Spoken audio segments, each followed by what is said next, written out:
way I'm going. There ain't got no way, I'm gonna make it without my Lord. No, ain't got no way I'm gonna make it without my Lord. No, ain't got no way I'm gonna make it without my Lord. No. There ain't got no way, I'm gonna make.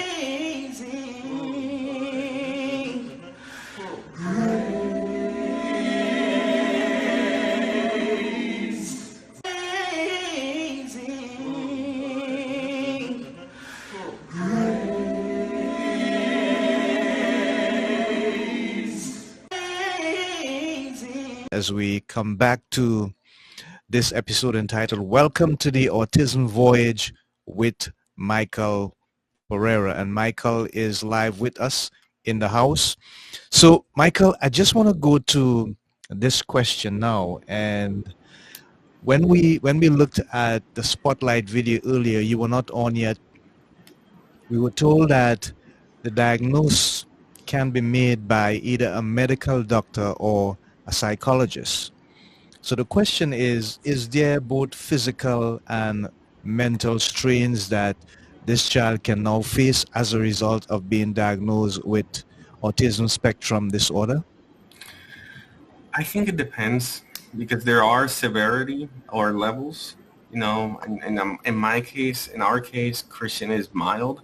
Yeah. You know that there's two other levels that depending on that and depending on how severe it could be in some cases, you know, it could be, I understand it could also be that then comes the disability, right? Yeah.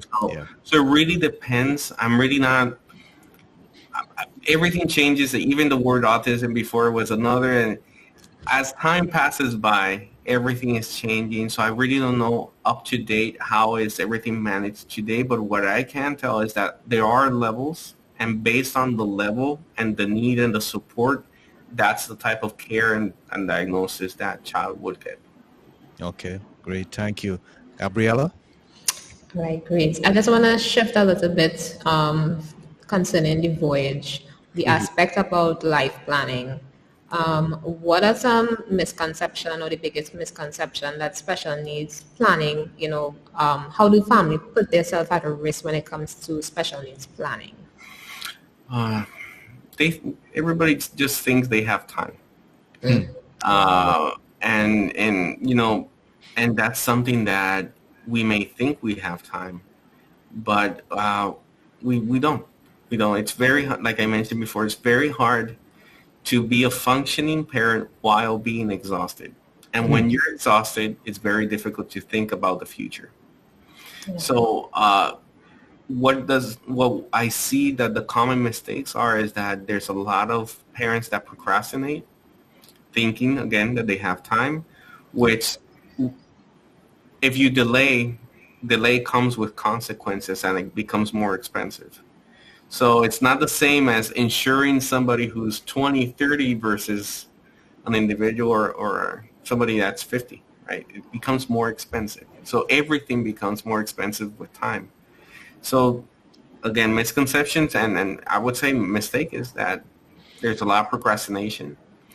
There's a lot of, you know, what I see a lot is that there's this concept of do it yourself, and you think that you have everything in place, and as a parent with special needs, you know what you know. But when you're doing stuff yourself and you're not talking to professionals, what I see is that you're like going on cruise control the wrong way. You know, and I see that a lot, right? Because you're planning, you're making decisions, but you're not seeing that a lot of other stuff that you're not taking into consideration because you don't know. So that's why I'm saying that I see a lot of families that they feel that they're in cruise control, but they're going the wrong way. So I see that a lot. I also see that there's a lot of families that are relying too much on employer benefits, where, you know, at the end of the day, if you leave that employer, at least here in the States, if you leave that employer, you don't leave with the benefits. You know, So a lot of people say, I already have it. My employer, they take care of me until you leave or they make you leave, right? So having an independent plan is always the recommended plan of action. Yeah, awesome. And how can families begin those conversations about guardianship and independence and long-term care planning without feeling overwhelmed? There's no easy way. There's no easy way. I think it's more getting used to and having those hard conversations because after you start those hard conversations, they become easy, right? Because now you're releasing all these misbeliefs or whatever you have in your mind. By having these conversations, you're going to see that you're going to feel actually secure because you have a plan, right? So I would say having those conversations with, depending obviously here in the States, you can start a conversation with an attorney that, focuses on trust, guardianship, power of attorneys, and then also talk. But my recommendation, I would say to any family that's listening, you got to learn how to create your own A-team.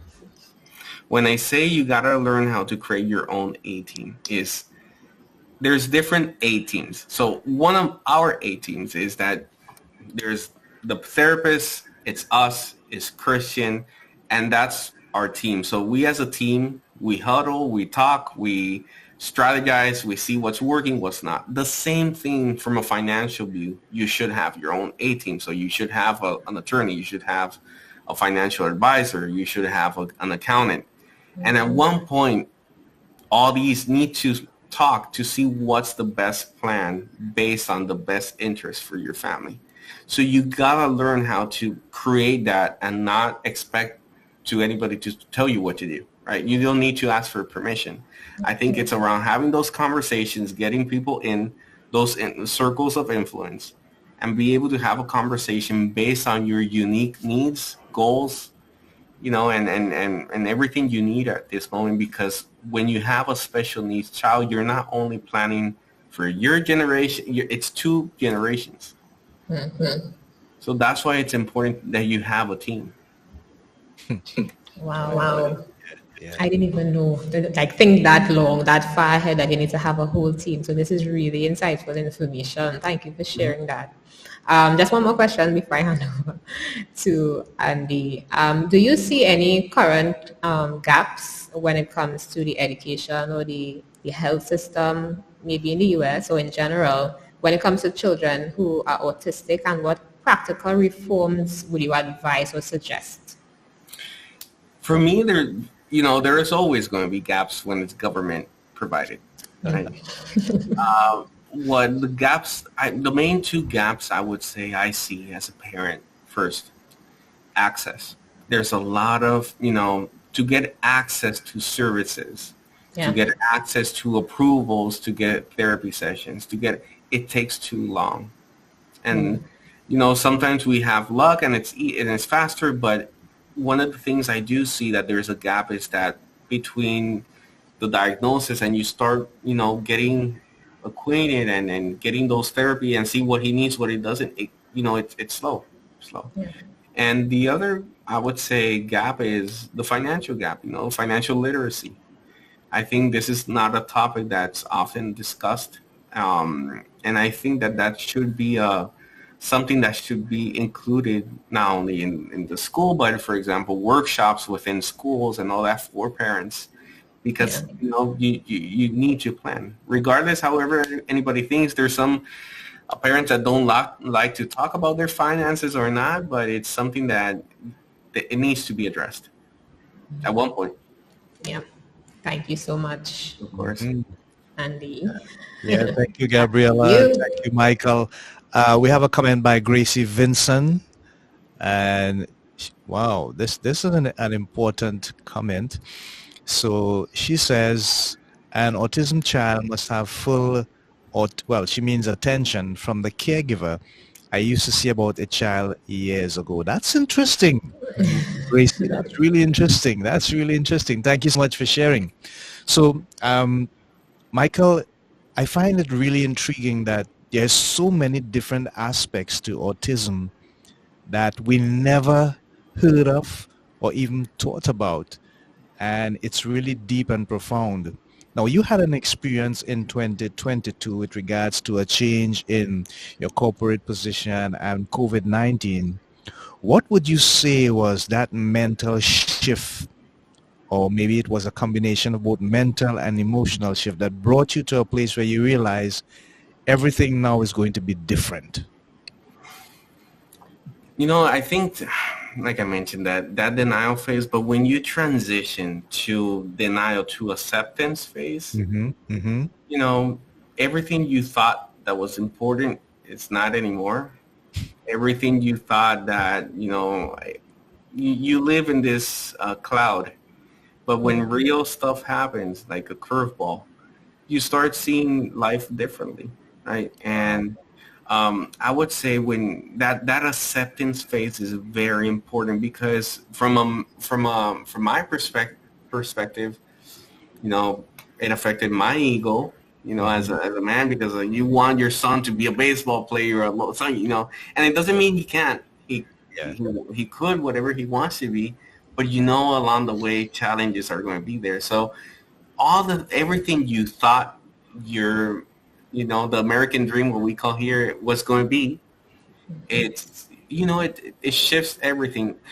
And when you get into the acceptance phase, what I thought the American dream was, what I thought that was going to be our life, actually I am living the American dream now, fully blessed, because Wow. we accept Yes. our new reality. We Yes. adjusted. We are adaptable. We're flexible. We understand that everything, there's something that my wife and ourselves, we here in the house, we see everything from a lens of, we write everything in pencil and not pen. Mm. And we understand that everything can change and we can go back and, Yeah. not be so hard on ourselves. That's what we're All right. trying to do. All right. So I would say that acceptance phase just shows you that. And whatever we thought was the American dream, again, we're doing it now because we're fully blessed, and we're very, very happy with where we are right now. Thank you so much. I love it. This is really deep and resonating. So Yeah. Gracie has two more comments here. I just like them to be played across the screen so we can comment. Okay, so she says, I didn't miss her. She did love me and I loved the So, same, 100%. Yeah, and before that she said, and we built a love. She was very open with me. I did love her. Love, love, love, love. That's what I keep hearing, and that's so important. Michael, earlier on, and after this, we're going to have the thought of the week. You mentioned something about people choosing to be a prayer warrior mhm, rather than going through the aspect of denial and not willing to accept reality. How mhm. important is that spiritual connection, and what role did it play in your lives having to deal with that challenge with Christian? I would say everything, because now you're not, you leave everything in God's hands, Mm-hmm. and really leaving everything in God's hands. Yes, yes, you know, yes. and, and and it's tough because, let me see how I'm going to say that. I'm thinking in Spanish, talking in English, but there's something that's like Oh my. the person. Let me see. The person who saves you is the one that never harmed you, Wow. I love that. I love that. That's huge. That's huge. and that's what that's when you start seeing it that way. Before, maybe you would go against the principles and morals, and you wanted to have your own life, but in Mm-hmm. reality, the one who really blesses you is the one that never harmed you in any way. And when you see it that way and you put everything in God's hands and you start seeing results and you start being more in peace of mind and understanding that you got to do your part, right? And everything will fall, but you got to take accountability. And Yes. I think having accountability plus putting everything in God's hands is the perfect formula. Yeah. Yeah. Thank you so much. So now we're going to have the thought of the week. Hmm. And I will have one more question for Michael and hand him over to Gabriella. So next, let's have the thought of the week. Okay, so the thought of the week, the reality of our lives are found in the day that we were born and the realization of our purpose for being born. Let me repeat that. The reality of our lives are found in the day that we were born and the realization of our purpose for being born. So speaking about purpose, Michael, would you say that there is some level of fulfillment and your life has now much more purpose and meaning since you have taken that journey with regards to dealing with um, Christian in a more proactive manner and just facing reality and as you say so rightfully, leaving everything up to God? Yeah, and I would say any parent, that, when you gather that data, the one we talked about, you Mm-hmm. also do an inventory of yourself. Right. You're going to see something that a lot of people don't think about it this way, but you develop a lot of skill sets that Mm. CEOs have and all these leaders have, because when you have a child that cannot defend themselves, but you can, you defend them, you become persistent, you have this sense of curiosity, you have this sense of accountability, you become a different person because you start acquiring these skill sets Yeah. a lot of leaders have. And when you start acquiring these, because you're going through a lot of mindset shifts, a lot of hard conversations, start to need to make decisions by yourself, knowing that those decisions are not going to affect you.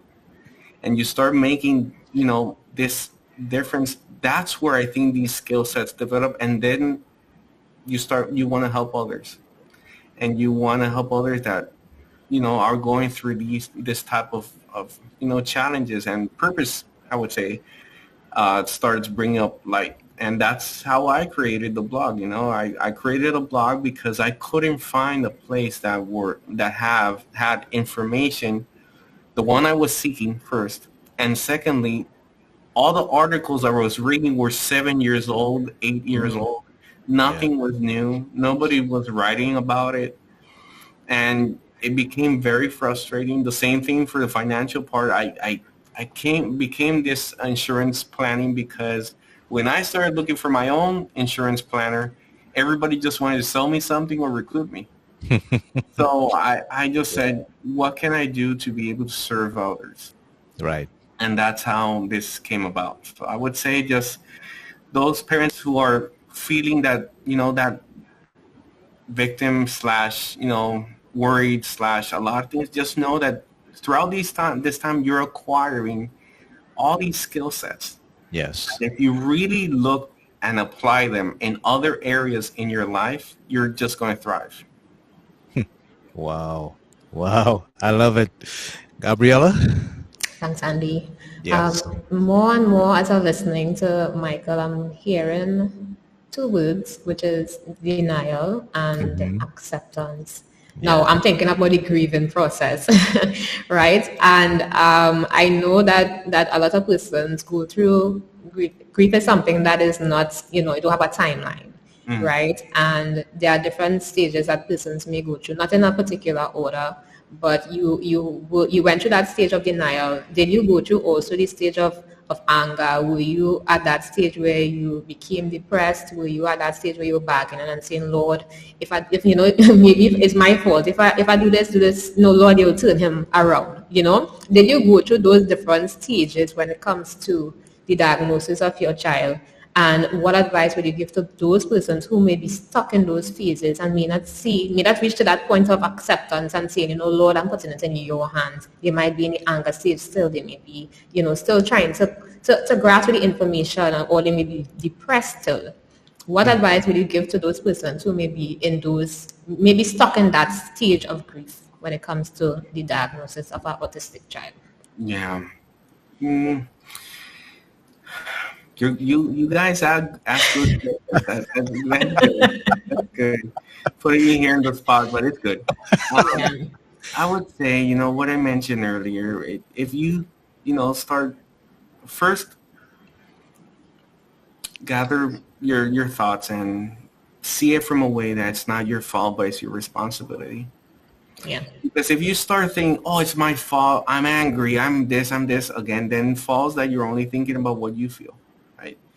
But if you start seeing the way, okay, whatever I feel, I feel it, but I still have to feed, I still have to take care, I still have to do this. You cross over from just hitting yourself on the head and taking responsibility, and that time that you're wasting angry, you can invest it in improving. Because you do waste time when you think about it. All those thoughts that you had, nothing happened, right? That happened to me. I thought, no, this happened to me, and what's going to happen? 90% of what I thought never happened. 90% of all those sleepless nights, I could have slept better. Yeah. But it's because I was, and that slash victim mentality, right? Because I was only thinking about how I felt, how I thought. And you need to take into consideration a lot of things. And when you start wasting time on that and not investing in improving yourself, improve your marriage, this is hard on marriages. There's the divorce rate in special needs is very high. Wow. And this can either make your marriage or break it. Right? So instead of wasting time and thinking about yourself, why don't you just sit down with your spouse and just ask him or her, how do you feel? Right? And really, listen, right? Yes. And listen to your spouse and just, hey, what's your thought around this? Hey, what I think this and you think this, and start having those deep conversations instead of just thinking about how you feel. In the bad sense, I'm talking about anger, and I'm talking, and just do that reflection, because I do think it's important that when this diagnosis or whatever you believe that you have, that gut feeling that needs to be addressed, you are now second. The first is going to be that person that needs care. And you need to strategize. You need to understand, for example, in our case, I let me see how some things I would do before I'm not doing it. There's triggers, for example, that Christian would have that I know that would, full blowout, and I just stopped doing it. For example, music in the car, or there was a certain, I don't know, noise that he heard. We were years without going out to a restaurant, right? Because there were so many, meltdowns, or we felt judgment by the families next to us. Nothing wrong because they were going out, but there was a lot of things that we went through. And I would just say that when you have that peace and you accept it and you start thinking about ways that how can you get better. Actually, something that helped me by not going out, I started cooking better. I started cooking way better. And and by cooking better, everybody ate. We were able to introduce some type of foods to him because he was a very picky eater. By having patience. So again, you gotta see this as a blessing. You gotta see this as something that you've been assigned with a responsibility that to care, to be able to lift this loved one up, and at the same time you're lifting yourself up. Wow. Thank you so much for sharing that, and I just want to highlight to anyone who may misunderstand that it's not about not seeing about yourself as well as you would be taking care of your autistic child. You yourself also need that care. So if you think you reach at that junction where, it's becoming so overwhelming, it's becoming frustrating, please reach out to someone who can actually help you go through that phase, because as Michael said, you need that community, you need that A-team to be around you in order to help you go through this process. Yeah. I just want to piggyback a little bit on your fatherhood experience. Before you do that, Gabriella, the puppy is on the screen, so you need to read. Mommy. Yes. Good night, she says. Touchy subject tonight, have me speechless, but I must say to Michael that God has given him strength, wisdom, knowledge to come this far so that he can help others. Keep pressing on and God will take you through. Thank you Wow. so much for that encouragement. And we have one by Wesley as well. You could put up Wesley's own as well, Bex. There you go. Gabriella, you can read this one as well. Okay, and Wesley Ryan says, I have seen children with autism and wonder what it is. What is the set future plan for parents who don't have the financial ability to afford a plan for that child's future? What then? Am I always in a state of am I always in a sad state for that child? Wow.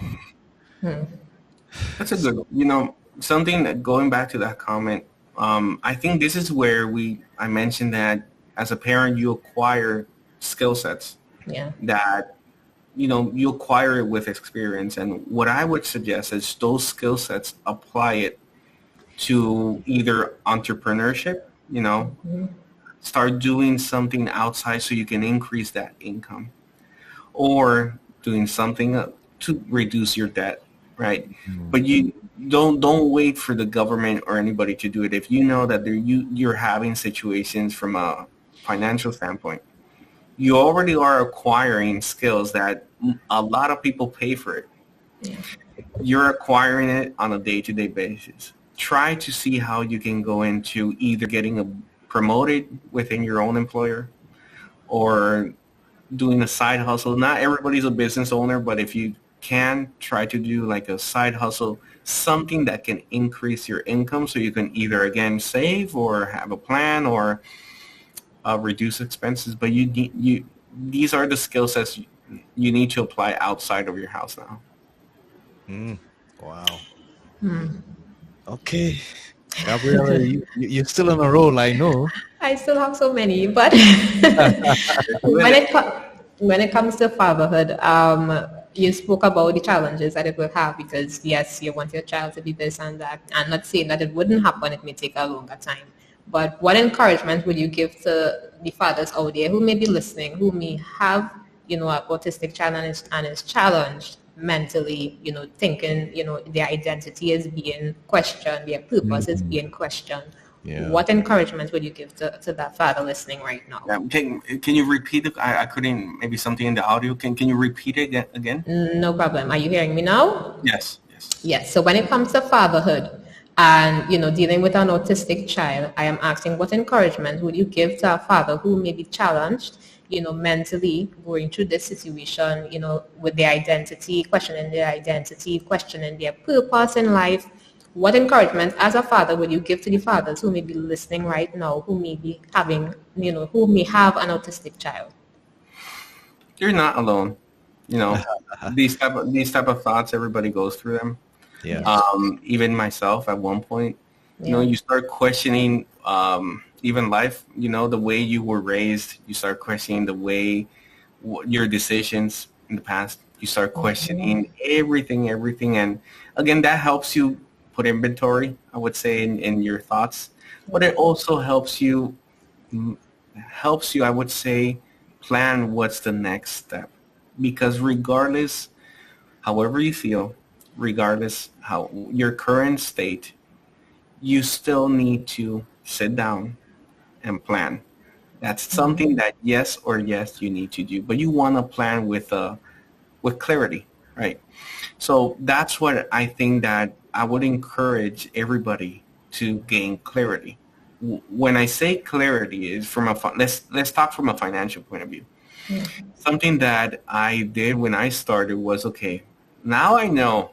First of all, we don't know, my wife and myself, we don't know until when Christian might need support. If it's 18, if it's 40, if it's until 11, we don't know. That's the uncertainty of having a child with autism. And at least he's on the functional side. We don't know. So what's the first step is gaining clarity. From a financial view is what's coming in, what's coming out. I've spoken to parents that after they start doing a budget sheet, they noticed that they had 2 Netflix accounts. They were paying for swimming classes that they didn't know. You want to make sure what's coming in from an income standpoint and what's going out. Yeah. When you have that clarity And then you see, oh, we're going negative every month. Okay, what do we need to do? Do we need to start looking for another job? Do we still need to start looking for a side hustle? Do we need to start decreasing our expenses? Or, are we buying too much in Amazon? You really need to have these conversations, put it there. And from there, you're going to see, okay, now we're going negative every month or every 2 months. We need to not buy that car that we were thinking about. Start making small decisions. You don't have to make big decisions, right? Just small ones. This is not about just doing big things every day, or you don't need to have the answer of everything every day. You just need to make small informed decisions and celebrate those small wins. That's it. You want to celebrate, again, making small, informed. I'm not saying making small decisions. I'm saying making small, informed decisions.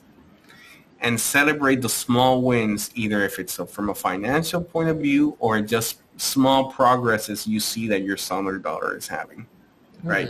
So when you start incorporating that and you start making better, you start seeing results, that depression just goes away. Yeah. Wow. Awesome. Thank you for sharing that. Yeah. And over to Andy. I take over the floor. This is going so good. I'm really moved here, Michael, by all the wonderful nuggets you have shared with us. This is certainly a clinic. It's like, hearing this all over again and just thinking, wow, this thing is so deep, it's so profound. Yeah. And, when I think about it, I say to myself, how is it that so little attention is being paid? In our country, for example, you're not hearing anything. Mm-hmm. I don't know about from Gabriella's perspective or from Wesley or Bernadine or Gracie or Dexter. Mm-hmm. But when I think about it, this month, you reminded me, is Autism Month internationally, right? Am I correct? Autism Awareness Month. Our Autism Awareness Month. Thank you. But I'm not seeing anything happening out there.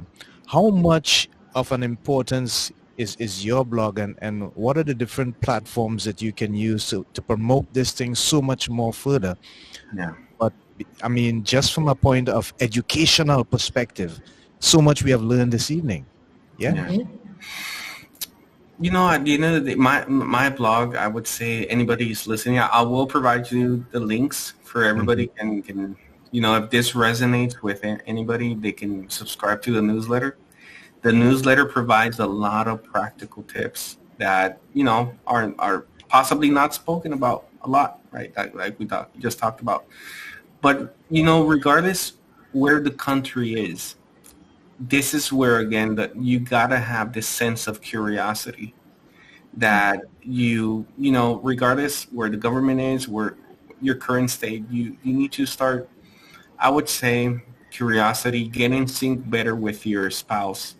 I've seen, for those fathers out there, and possibly mothers, but I've seen a lot of fathers disconnected from their family, and, it cannot be that there's a lot of fathers that know their sales quota and their commission, and that they do not know their son's progress or daughter's progress. Wow. And for me, I think it's getting in sync for to be able to, again, get in sync with the spouse, be aligned, because there's a, child, loved one, if you're a caregiver, somebody that's depending on you. And again, it's good that you know your sales commission and you know everything on the work side, but the same amount of attention needs to be paid at home. Yeah, indeed. Wow. What is the future for your blog in terms of the different platforms that you're going to get on, the different places that you're going to turn up, and the people's lives that you're going to touch? What is in the planning for the future of your blog, Michael?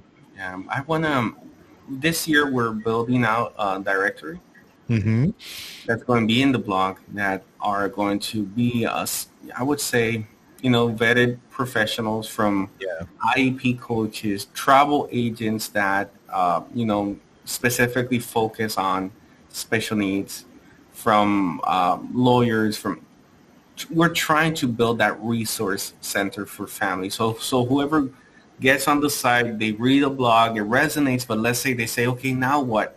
How can I need to talk to somebody, not necessarily from a financial point, but other areas. Yeah. Then they're going to be able to find a list of professionals there in different type of categories and areas that they can assist.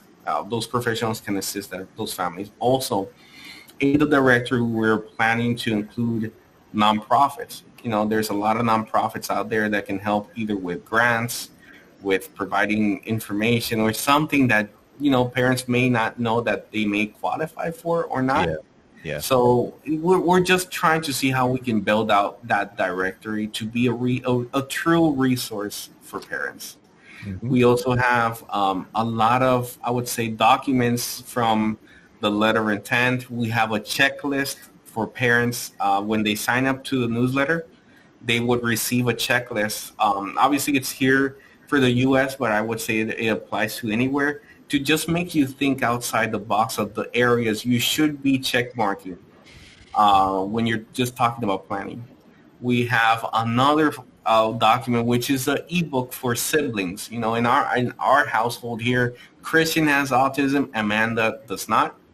But we need to make sure that there's a balance between the way we're raising them, right? Yes. We want to make sure that Amanda doesn't feel left out, even though she's little, but we also don't want to put too easy to Christian that he doesn't get out of a certain routine or habit, right? So we're, that type of ebook is there. So we want, from a parent standpoint, we want to provide as much value as possible. So that's the plan, at least for this year.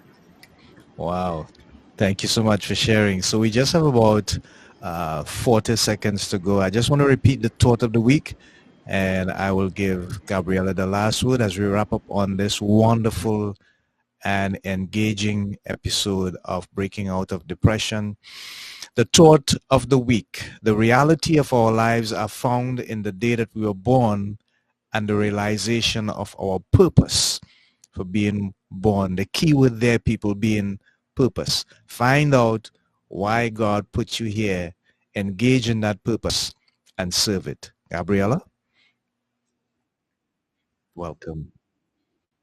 Behalf of our host, Andy Charles, and myself, and even to our large audience who's listening, I'm sure that this was very impactful, this was very insightful, it was very educational. We would have learned so much information, and I hope and I pray that those that are listening, that they understand, that they are not alone in this journey, and these practical steps could be implemented, and that they see the future for their child when it comes to autistic disorder. So I want to thank you for being so vulnerable with us. Thank you for sharing all your knowledge and all the experience that you had, and I hope that it blesses someone's heart tonight. So thank you so much. Wonderful. Wonderful. Michael, we just asked you to hold on for 2 minutes while we wrap up, and we're going to have probably a little conversation with our producer. So in the meantime, to Bernadine, Wesley, Gracie, and all those who are listening and those who would tune into the program as you view it later on the social media platforms, please remember we are doing everything that we can to help you do everything that you can to continue to break out of depression. Until next time, we say so long, Godspeed, God bless. Bye for now. Take care, folks. We love you. There ain't got no way I'm gonna make it without my Lord, no. Ain't got no way I'm gonna make it without my Lord, no. Ain't got no way I'm gonna make it without my Lord, no. Ain't got no way I'm gonna make it without my Lord. Trouble in my way, but daily hear me say, ain't got no way, ain't got no way, ain't got no way, ain't got no way. The harvest is plenty, Lord, but the workers are so few. Ain't got no way I'm gonna make it without